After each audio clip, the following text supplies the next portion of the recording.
que lá no artigo 5º, a Convenção sobre os Direitos da Criança prevê esse princípio da autonomia progressiva, dizendo que, na medida da evolução das capacidades, a criança pode exercer os seus direitos. A Convenção, em diversos momentos, não só no artigo 5º, vai ter uma preocupação com essa autonomia da criança. Vai falar da liberdade da criança. Esses aspectos muito revolucionários. É isso que a gente tem que entender. A autonomia progressiva, portanto, é uma, assim, de certa forma uma norma que conflita com o direito interno brasileiro e com o direito interno de diversos países ocidentais. Por quê? Ao invés de dizer, olha, é só a partir dos 18 que a pessoa tem capacidade, tem liberdade para determinados atos, o princípio da autonomia progressiva diz, depende da maturidade. E isso tem que ser analisado caso a caso. É uma ideia muito... Como é que eu poderia dizer? Uma ideia até esquisita, né? Se a gente for pensar, né? É uma ideia, assim, até um pouco assustadora, né? Eu digo que quando a gente explica, assim, eu, em vários momentos, em congressos, em lives, eu falava da minha ideia e muita gente falava, Lígia, você é pirada. Como assim que você está falando que uma criança, ela vai poder tomar uma decisão sobre o próprio corpo? Sim. E as pessoas se assustam com isso. E claro, eu acho que é bem importante falar, né, os caras, até para ninguém me chamar de maluquinha, que no livro, e essa é a base da minha tese, né? No livro eu trabalho quando isso pode acontecer. Porque não é uma situação, e eu acho que isso assim, é realmente muito importante, a gente não pode imaginar que qualquer criança, em qualquer situação, qualquer adolescente, em qualquer contexto, vai poder tomar decisões acerca da própria vida. Não é isso. E esse ponto é interessantíssimo. E a construção do livro mostra muito isso, Lígia. Porque em alguns momentos, quando eu comecei falando que o livro explodiu, minha cabeça falou assim, não dá para fazer. Eu fico imaginando a construção do dia a dia com as crianças que me rodeiam, né? Desde o Arthur, que é meu menino, desde a minha sobrinha, a Mariana, desde os meus sobrinhos, o Kaique, a Ana Luísa. Eu fiquei pensando nas crianças que me rodeiam, assim, que já são, felizmente, crianças que não estão dentro da maioria. São crianças que estão numa exceção do mundo econômico, de não estar em situações de vulnerabilidade, nem emocional, nem social. Então, assim, já fica, caramba. Mas aí depois, com a narrativa do livro, né, vai mostrando isso. Não, calma aí. Não é também esquecer tudo que a gente já viveu e querer construir do nada. Então, assim, e aí eu estou sendo enfático nesse ponto, porque às vezes quem pega fala assim, pô, mas a professora Lígia é romântica. Não. Então, assim, e eu nem quero trazer aqui a discussão sociológica de pós-modernismo, de modernidade líquida, como o professor Bauman fala, para a gente não complexificar. Porque até porque o próprio livro já o próprio livro se detém e fala assim, olha, calma aí, a gente sabe, é uma crítica no momento de uma questão conceitual, que essa legislação, o jeito que está, não reflete mais esses 50 tons de cinza que existe na sociedade, né? Mas também não é bem assim. Né? Então, assim, entender cada infância.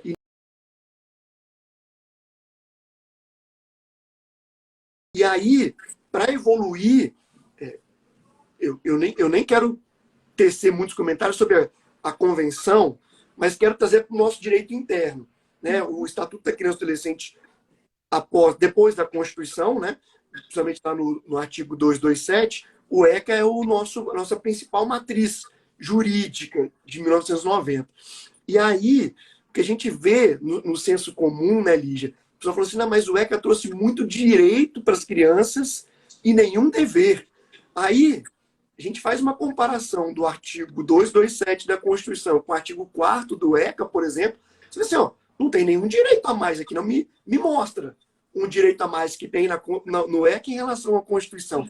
Então, eu queria que tu falasse um pouquinho sobre esse desconhecimento do ECA e dessa necessidade da gente, enquanto sociedade, apreender sobre ele. Porque, para mim, sobre o ECA, paira o mesmo desconhecimento que existe em relação ao professor Paulo Freire, né? O ECA trouxe todos os problemas da criança e adolescente, né? E o professor Paulo Freire trouxe os problemas de interpretação, mesmo ele sendo o nosso autor mais citado no mundo. Então, assim, fazendo essa comparação que pode ser até meio esdrúxula, mas eu queria que você falasse um pouquinho desse desconhecimento do ECA e dessa necessidade. Porque, como toda lei, é passível de crítica. Mas que seja uma crítica aprofundada, uma crítica séria, e não mais do senso comum. Então, eu queria que você falasse um pouquinho disso. Maravilha, Oscar. Eu adorei a tua fala no sentido das infâncias, né? Eu até quero resgatar um pouquinho para trás. Lógico, à vontade. E até foi um cuidado, né, na hora de escolher o título, na forma de escrever. Eu sempre escrevo no plural, infâncias. E é algo que eu acredito muito, porque as infâncias são diferentes. Não tem como nós imaginarmos que a infância de uma criança em Curitiba é a mesma infância de uma criança em uma comunidade tradicional, em alguma comunidade indígena, ou na área rural, ou, né, pensando globalmente, a infância não vai ser igual a de uma criança que mora em Nova York, e assim por diante. Infâncias, plural, né? E há uma tendência de uma universalização. Nós percebemos, e o próprio Código Civil faz isso, né? Isso de generalizar, de entender que criança é criança, é sempre da mesma forma, que, né, as coisas acontecem sempre do mesmo jeito em matéria de amadurecimento. E não é isso, né? Então, essa questão da pluralidade, ela é muito importante na obra e na minha visão mesmo, né, acerca de infância. Quanto ao ECA, eu concordo plenamente com você que falta um conhecimento maior acerca do Estatuto. E eu acredito, sabe, Oscar, que as críticas ao Estatuto, ou até, né, o desconhecimento acerca dele, vem até no mesmo sentido do preconceito que ainda existe em relação a direitos humanos. Eu vejo como um movimento maior, sabe? Aquela ideia de, né, assim, de direitos humanos para humanos direitos, aquela, sabe, isso é algo que a gente ouve muito, infelizmente, né? É uma ideia de que apenas alguns têm direito, que não seriam todos, né? Os privilegiados, né? Mais uma vez, os privilegiados. Né? Perfeito, perfeito. E essa ideia de que crianças e adolescentes não devem ter direitos é uma ideia que prevaleceu até muito recentemente. Se nós formos pensar, e isso eu acho que é muito importante de nós revisitarmos, nós temos que entender que até o final da década de 80, início da década de 90, aqui no Brasil e quase no mundo todo, no mundo ocidental todo, vigia a doutrina da situação irregular. Em outras palavras, o que vigia era um tratamento violento, era um tratamento de repressão, era um tratamento de muito pouca proteção por parte do Estado, por parte das famílias, da sociedade. O código de menor, né? Era um código de menor com pessoas tutelando ali e a gente vendo como acontece ainda hoje, mas em menor grau, felizmente. Mas se a família estivesse em situação de vulnerabilidade econômica, isso por si só já permitia ela ter retirada aquela criança adolescente do teu convívio. A gente tem um plano nacional, né, de convívio familiar e comunitário que é desconhecido por muita gente. Então, assim, segue, Lígia, pode ficar à vontade. Não, mas é isso, Oscar. É perfeito, é isso. O que a gente tinha até aí o final da década de 90, perdão, até o final da década de 80, no campo jurídico, era um tratamento albergado pelo direito, sustentado pelo direito, que era violento, que era repressivo, né? E aí, se a gente for pensar em história, a mudança disso está acontecendo ainda. Aquele paradigma violento, Oscar, não dá para negar, ele ainda existe. Existe? Eu fui criança, e até a minha mãe tinha entrado agora há pouco, eu não sei se minha mãe está aqui, mas eu fui criança no começo da década de 90, né? E aí, as lembranças que eu tenho de não ter cadeirinha no carro, de não usar cinto de segurança, de várias preocupações que hoje elas são implacáveis. Várias preocupações não existiam. Isso eu falando do meu lugar de uma criança de classe média, né? Assim, localizando muito bem.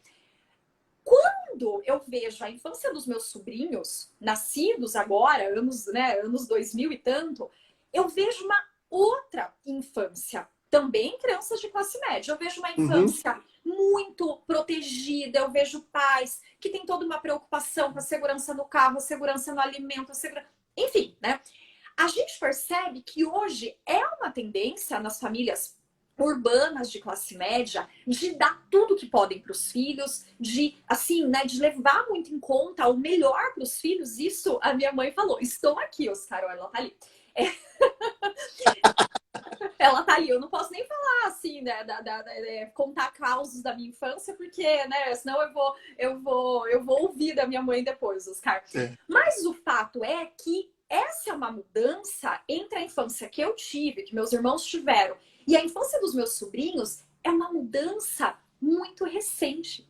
São coisas que estão acontecendo. Então, quando a gente fala dessa proteção, quando a gente fala de ouvir a criança, quando a gente fala dessas mudanças todas, são fenômenos que não estão consolidados. E por consequência, né, a gente ainda tem um preconceito com uma legislação que é protetiva, com uma legislação que joga, né, um dever de cuidado para a sociedade como um todo, uma lei que não autoriza agressão, uma lei que não autoriza que crianças sejam instrumentalizadas. Então, na minha percepção, Oscar, é normal, eu vou colocar aspas aqui, tá? É normal que a gente ainda viva esses enfrentamentos em relação ao ECA.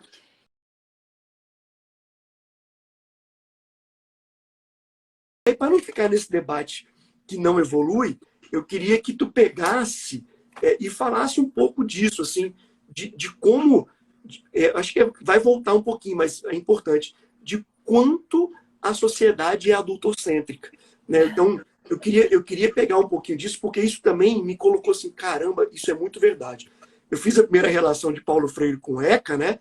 E agora eu vou fazer uma relação da sociedade adultocêntrica, porque o recorte do livro, né, é um recorte da sociedade adultocêntrica em relação à criança. Mas se a gente pegar e trazer como verdade, e é verdade, que a sociedade é adultocêntrica, a gente também pode fazer um espelho disso para os idosos. Porque o adulto que se tornou idoso também é desrespeitado pelo adulto, né, a pessoa que está adulta naquele momento. Então, não se respeita a opinião do idoso, acha que ele tem um capacitismo, né, ou seja, que ele não é mais capaz de fazer nada, ou seja, vira um espelho. A gente consegue espelhar a criança e o idoso como dois polos de uma sociedade que o adulto fala assim, não, quem sabe aqui sobre a tua vida sou eu. Né? Se minha mãe entrasse aqui agora, eu falo assim, é verdade. Às vezes, os 3 filhos querem decidir por mim. Assim, é verdade, mãe. E a senhora tá bem. Minha mãe tem 70 anos, mas tá bem zona. Então, assim, por que a gente tem que decidir por ela? Não, é a senhora que tem que ir. Né? Então, eu fiz o espelho com o idoso, que é uma temática que eu particularmente também gosto muito, mas quero que tu aborde aí a questão do adultocentrismo em relação às crianças. Oscar, também é uma questão fundamental do livro. Eu estou pegando aqui questões que eu considerei fundamentais do livro, tá, Lígia? Com certeza. Um ponto muito interessante, Oscar, é que a gente não pode falar apenas de crianças, nós podemos não falar apenas de crianças e idosos. Nós podemos também falar, Oscar, de pessoas com deficiência. Pessoas com deficiência é a mesma coisa. A gente também vê esse movimento e que tem sido alterado progressivamente, ainda não chegamos no ideal, longe disso, mas a gente vê aí uma mudança, muito inclusive pela legislação e pelos documentos de direito internacional, para dar voz para a pessoa com deficiência, para torná-la capaz. Para a gente entender como funciona essa exclusão jurídica e social de crianças, de idosos, de pessoa com deficiência, eu acho que a gente tem que voltar um pouquinho na história, né? E a gente tem que voltar para o ponto da história em que o ser humano por excelência, a pessoa por excelência, eram apenas homens, adultos, brancos e com propriedade, com patrimônio. Né? E a gente tem que pensar que as legislações, tanto na França, quanto no Brasil, como, enfim, na maior parte dos países, esse modelo de pessoa foi o modelo entendido como o ideal. Esse modelo de pessoa foi o modelo entendido como o oficial. Todo o restante, todas as demais pessoas que não fossem homens, adultos, brancos e proprietários e com sanidade mental, vamos colocar assim, todos os demais seriam gerenciados por essas pessoas por excelência. Então a gente vê, Oscar, uma relação de poder, um poder histórico, né? Que foi exercido por quem estava no núcleo, quem produziu o direito. Quem eram as pessoas que comandavam a sociedade? Isso, né? Pensando aí, século XVII, XVIII, XIX, XX, eram homens brancos e proprietários. Então, a gente tem, na verdade, que fazer um resgate histórico para a gente entender o adultocentrismo. As crianças, essa é a minha opinião, ok? As crianças, elas são as menos integradas. A gente percebe que mulheres, hoje, né, obviamente, com direito ao trabalho, capacidade plena, com direitos políticos, enfim, não estou querendo dizer que há uma igualdade, porque definitivamente não há. Mas nós percebemos que juridicamente houve um belo de um progresso. Quando nós pensamos em pessoas racializadas, em pessoas pretas, também houve um importante progresso. Quando nós pensamos em pessoas com deficiência, eu entendo que o Estatuto da Pessoa com Deficiência também produziu aí um grande avanço, garantindo capacidade jurídica à pessoa com deficiência e igualdades de condição. O ponto que ainda não andou muito é a criança, é a infância. A infância ainda Por conta da invisibilidade, né? Por conta de não entender que é um ser humano autônomo, né? Que está em desenvolvimento, mas ele é autônomo. Perfeito. Então, coloca no cantinho ali, literalmente, porque não é um problema, né? No dia que for a tua vez, aí tu fala, né? Isso. É perfeito. Então, muita gente estava invisível. E aí você acabou de citar as várias invisibilidades. Mas o ponto que tu troca é esse, né? A criança e o adolescente ainda continuam invisível, né? Mesmo tendo uma legislação anterior a todos esses grupos sociais, né, que precisam estar visibilizados. Não tem como distorcer nada disso ou falar que não, nenhum direito a menos. Não é nada disso. Mas há necessidade também de colocar foco, botar luz nessa invisibilidade da criança e adolescente. É muito interessante. Se a gente fizer esse recorte, né, fizer o recorte da menina negra, você tem mais uma invisibilidade. Você considerar a criança com deficiência, ou seja, aí você vai somando algumas questões, né? Mas fica à vontade. Desculpe. Não, imagina. O que eu ia dizer é que essa invisibilidade, eu acho difícil até falar as causas dela, porque são muitas, certamente. É um fenômeno muito complexo. Mas algo que me chama muita atenção, Oscar, é o fato de que crianças não têm um potencial político. Não são um capital político. E nós sabemos que as políticas públicas, tudo que se faz em matéria de política é pensado em prol de voto. Ou, né, assim, sendo de uma forma muito... Show, é isso mesmo. E entender que... De forma prática. Cabe a gente entender isso como sociedade e pautar o que a gente seja importante para que isso seja ponto de voto também. Concordo contigo. Perfeito. E aí o que nós temos é que crianças e adolescentes só vão participar da política a partir dos 16 e de modo facultativo, né? Não há, e de forma alguma eu estou defendendo que crianças votem, né, antes dos 16 Sim. anos, né? Não é sobre isso. Mas o que eu acho importante é incluir crianças e adolescentes no campo dialógico da política.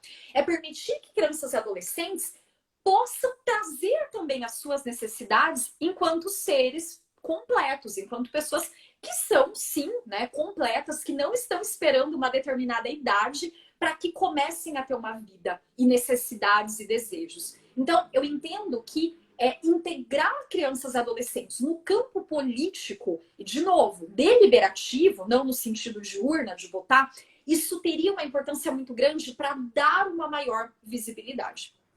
Esse é um ponto que, inclusive, está no eixo 3 do momento conferencial que a gente vem vivenciando da Conferência dos Direitos da Criança e do Adolescente. Né? O eixo 3 fala especificamente sobre isso. Tá, e aí? A gente tem um Conselho Municipal dos Direitos da Criança e do Adolescente que é feito por adultos. Né? A criança e o adolescente está ali para dançar, para fazer atividade artística e tudo mais, mas o quê? E para deliberar, e para construir a própria política. Né? não é direito, é só uma palavrinha, né? E no seu caso é muito boa, que é o livro, né, gente, chama Infâncias, Proteção e Autonomia, o exercício de direitos por criança.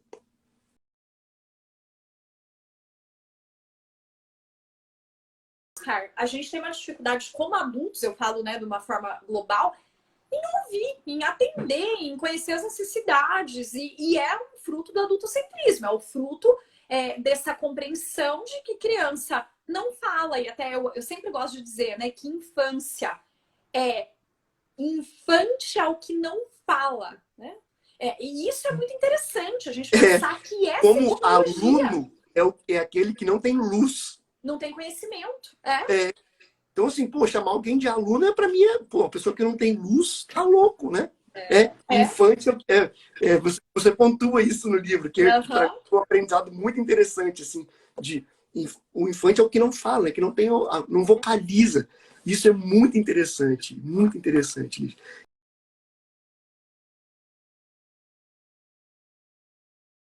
Quero chegar contigo e ir caminhando para o final. Tem um ponto que eu aprendi uma fala há poucos dias e para mim isso faz muito sentido. Direito sem recurso é apenas discurso.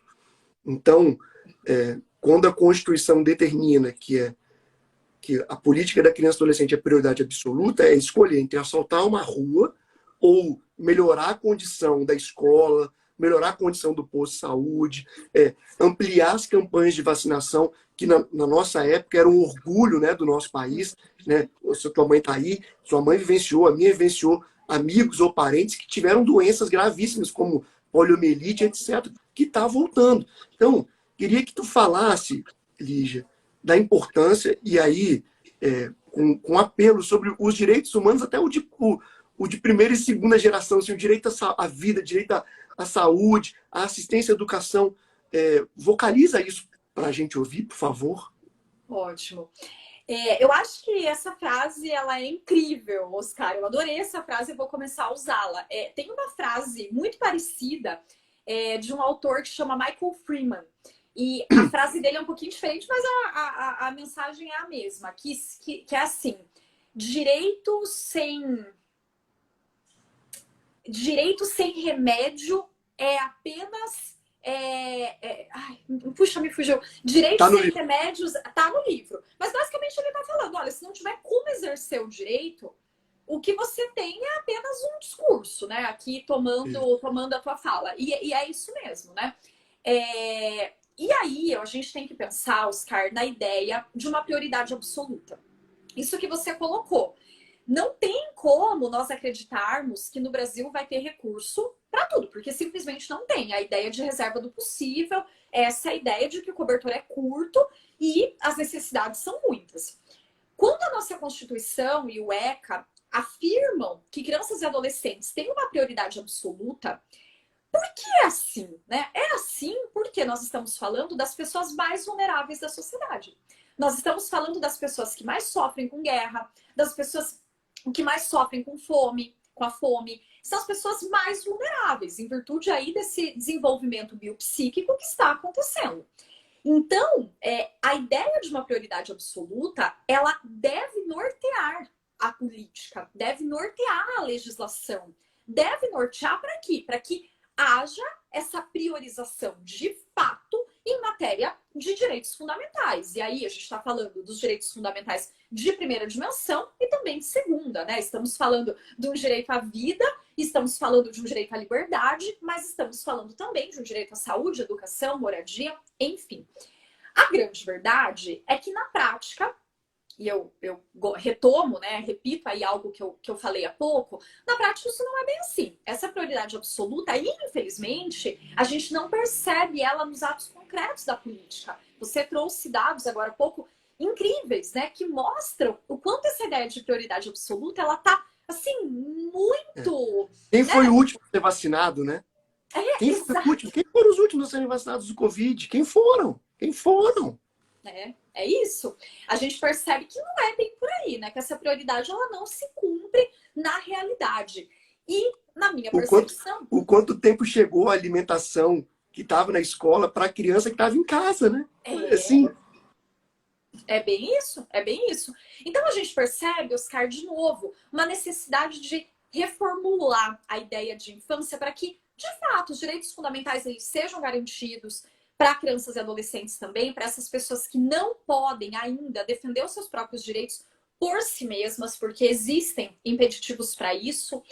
A minha ideia de autonomia progressiva vem para que crianças possam, né, recorrer, buscar os seus direitos, buscar uma garantia elas mesmas, e não apenas quando o pai, a mãe, seja lá quem for, concorda com aquilo, né? uhum, Eu uhum. tive, até falando dessa questão de Covid, eu trabalhei em um caso de um casal divorciado que a mãe queria vacinar o filho e o pai não aceitava a vacinação. E aqui no Paraná era necessária a autorização de ambos, né? E aí esse menino não ia ser vacinado, o menino queria muito ser vacinado, já era um menino, é um menino de 11 ou 12 anos, agora eu não me lembro, e eu precisei ajuizar a ação, né? Eu precisei de uma ação para que, naquele caso, o juiz ele determinasse que a criança deveria ser vacinada.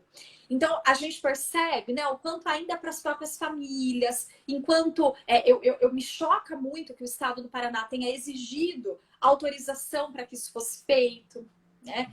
Esse menino era um menino que tinha autonomia para dizer eu quero me vacinar. Ele queria Uhum. muito, ele tinha muito medo da Covid e tal. Então, é isso, a gente precisa reformular. Eu falo muito de uma nova epistemologia, né? Ou seja, a gente precisa reformular as bases do que a gente entende por infância e do que a gente entende por direitos da infância.